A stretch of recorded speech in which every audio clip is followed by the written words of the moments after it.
Umurzoqov kim? Ayni vaqtda yosh ekolog innovator desa bo'ladi. Biz jurnalda EcoBasket va AgroMulch ekoloyihalaringiz bilan tanilgansiz. Qalarning qaysi biri sizning qalbingizga ko'proq yaqinroq? Bu ikkalasi ham juda qadrli. Meni shu O'rolbek Umurzoqov sifatida tanitgan birinchi EcoBasket loyihamiz. Endi kelajak uchun yangitdan qurilayotgan, yana O'rolbek Umurzoqov bo'lish uchun qurilayotgan loyiha bu AgroEcoMulch hisoblanadi. Savatda ekish g'oyasi juda ham g'alati tuyulganda, birinchi marta eshitganmiz. Shunga savolimiz shunday bo'ladi: ko'chatlarni savatga ekish g'oyasi qayerdan keldi? Uning natijasi qanday bo'ldi? Savatga ekish bobom endi avvallari yerga aniq qilingan. To'shanchi sifatida avvallari gilam bo'lmagan, gilamning o'rniga qamishdan gilam o'rnida foydalanilgan, to'g'rimi? O'shani zax o'tmaslik, sho'r o'tmaslik, namlikni qaytarish maqsadida qamishdan yasalgan. Qamish keyin biz endi qamishni oddiy to'rtburchak qilib turib to'shab qo'ya olmaymiz. Savatcha ko'rinishda ekish bizga ancha foydali bergan. O'sha o'zimizda agrotimizda foydalanib birinchi amaliyotda tatbiq qilganmiz, keyin 20 sotik, 30 sotikli agrotlarga tatbiq qilib, hozirgi vaqtda Savdobod tumanida ana shuni keng ko'lamli foydalanib kelinmoqda. Demak, bu ishlanmani analogi yo'q. Bizda birinchi bor O'zbekistonda analogi yo'q. Tushunarli. Sizningcha O'zbekistonning eng katta ekologik muammosi nima?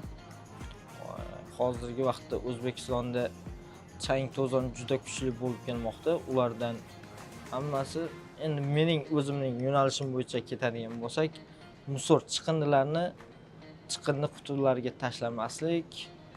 Insonda bo'ladiki, e'tiborsizlik. Bu yerga tashlasam ham kimdir yig'ishtirib ketadi-ku, shuncha xodim ishlayapti O'zbekistonda deyilishi. Menimcha, ana shu e'tiborsizlikdan kelib chiqyapti O'zbekistondagi eng katta ekologik inqiloblardan, muammolardan. Xo'p, siz yaqinda Xitoyda 1 yil davomida o'qib, magistraturani tamomlab qaytdingiz.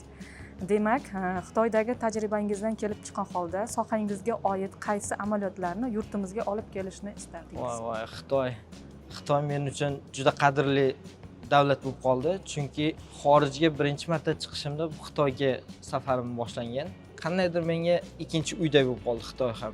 Xitoyda ancha rivojlanish katta, ekologiya jihatdan ham, ekologiya sohasi jihatdan ham. Men ham shu 2025-yilda o'zimning AgroEcoMulch loyihamni g'oya sifatida olib qo'yganman va u yoqda magistraturaning ikkinchi bosqichini ana shu AgroEcoMulch loyihamni amaliyotda tatbiq qilib, u yerda rivojlantirib, biolaboratoriyalarda o'zini ishlanmalarini qilib, yaratib keldik. U yerdan o'rganadigan narsamiz ancha ko'p desam ham bo'ladi. Ulardan texnologiyasini yaxshigina o'rganib, Xitoy bilamizki, original narsani bir 3 kundan keyin lyuks kopiyasini chiqaradi. O'zbekiston ham shunday bo'lishi kerak deb o'ylayman. Ya'ni loyihani, yangi startap loyihani hamma ham yaratavermaydi, lekin o'shani O'zbekistonga moslashtirish ham bu startap deb o'ylayman menimcha. Rahmat. Demak, AgroMulch loyihasining asosiy maqsadi nima? AgroMulch loyihasining asosiy maqsadi qishloq xo'jaligidagi plyonka usulida ekilayotgan klyonkalarni hozirgi vaqtda Qishloq xo'jaligi vaziri bundan bir hafta oldin katta yig'ilish qilib aytdi. Ya'ni dalalarda tozalikni rivojlantirish, tozalikka qarash, yerlardagi axlat miqdorini kamaytirish maqsadida juda katta challengelar olib bormoqda. Fermer xo'jaliklaridagi challengelar ham shulardan bir qismi. O'sha hozirgi vaqtda Qishloq xo'jaligi bilim va innovatsiyalar milliy markazida ish faoliyatini boshlamoqdaman. O'shandan nazarda tutsam bo'ladiki, AgroEcoMulch loyihasini ham o'sha Qishloq xo'jaligi vazirligi tizimidagi tashkilotlarda O'zbekistonda keng ko'lamda boshlaymiz.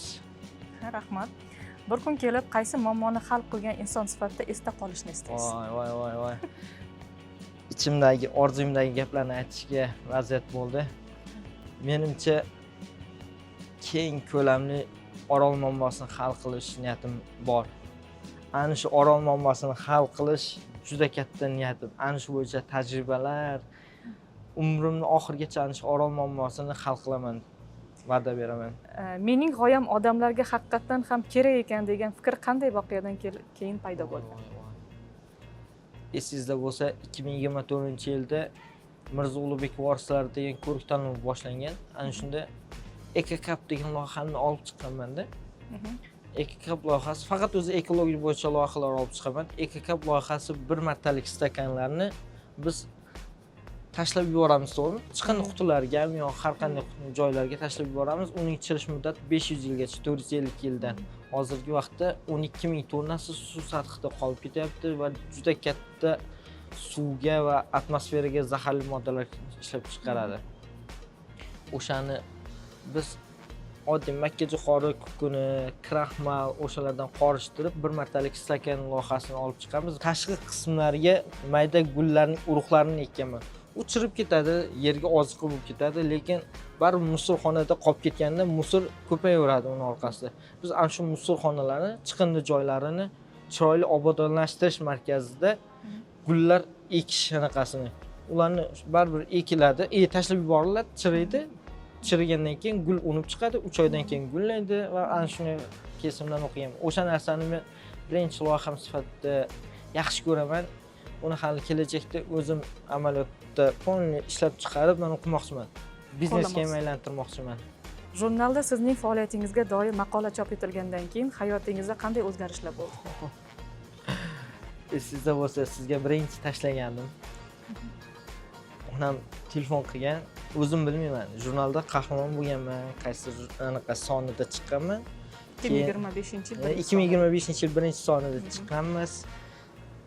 Ham juda kutilmagan ana bo'lganda, endi onam telefon qilyapti. O'g'lim mahalladagi ayollar aytayapti, seni My5, O'zbekiston 24, O'zbekiston televideniyalarida videolaring chiqibdi, intervyu beribsan deb turib. Shunaqangi onamning ovozlari endi har bir o'g'il bolada bo'lsa kerak, har bir farzandda bo'lsa kerak, onani quvonchini ko'rish juda baxtli.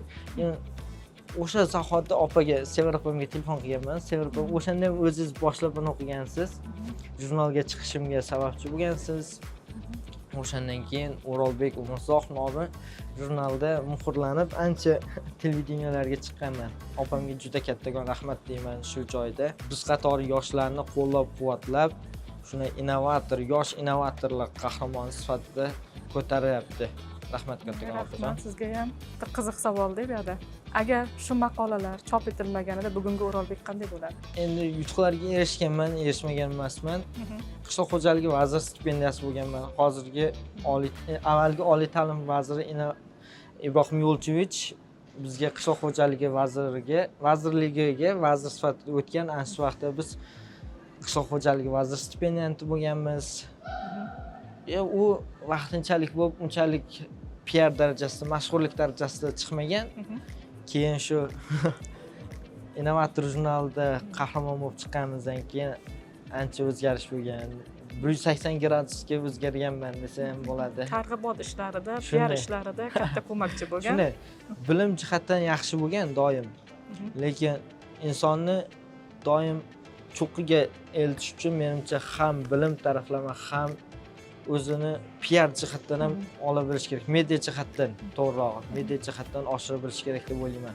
Innovator jurnali sizning faoliyatingiz haqida 3-maqolani tayyorlasa, uning sarlavhasi qanday bo'lishini istar edingiz?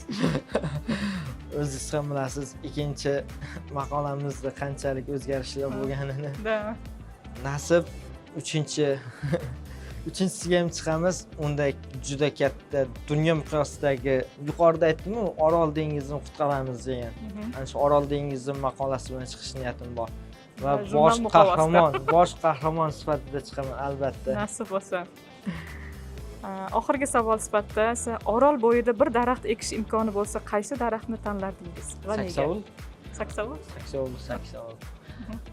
Muhtaram prezidentimiz Shavkat Miromonovich juda katta tashabbus bilan Orol dengizini qutqaramiz deb turib, O'zbekistondagi qishloq xo'jaligiga taalluqli barcha texnikalarni ishga solib, Orol dengizida saksovul miqdorini ko'paytirish, chunki saksovul changni ushlab qoladi va sho'rlanishga juda bardoshli butalardan hisoblanadi. Shu bois Orol dengiziga eng mos daraxt deb turib, daraxtdan buta ham desa bo'ladi, saksovulni tavsiya qilaman.